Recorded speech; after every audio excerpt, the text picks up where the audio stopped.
कहानी मेहनत का फल विस्तारित रूप। उत्तर भारत के एक छोटे से गांव धनपुर में रामू नाम का एक किसान रहता था। उसका परिवार छोटा था, पत्नी गौरी और एक 7 साल का बेटा मोहन। रामू के पास सिर्फ 2 बीघा जमीन थी, जिससे उसका गुजारा मुश्किल से होता था, लेकिन उसके अंदर मेहनत और कुछ नया करने की जिद थी। गांव के बाकी किसान अक्सर आराम से बैठे रहते, बारिश के सहारे खेती करते और जब फसल खराब हो जाती तो किस्मत को कोसते। रामू ऐसा नहीं था।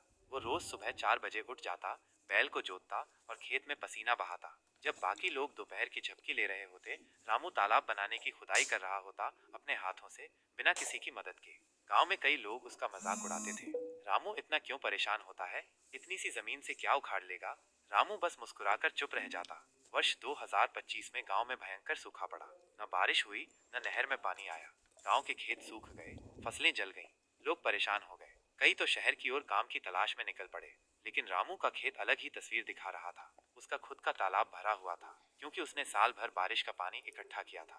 उसने ड्रिप इरिगेशन, बूंद सिंचाई की तकनीक अपनाई थी, जिससे थोड़ा सा पानी भी बहुत असर करता था। उसकी फसल हरी भरी थी और गांव वाले हैरान रह गए। गांव के सरपंच खुद उसके खेत देखने आए और बोले, रामू, तूने तो कमाल कर दिया। तूने सबको दिखा दिया कि मेहनत और समझदारी से हालात कैसे बदले जा सकते हैं।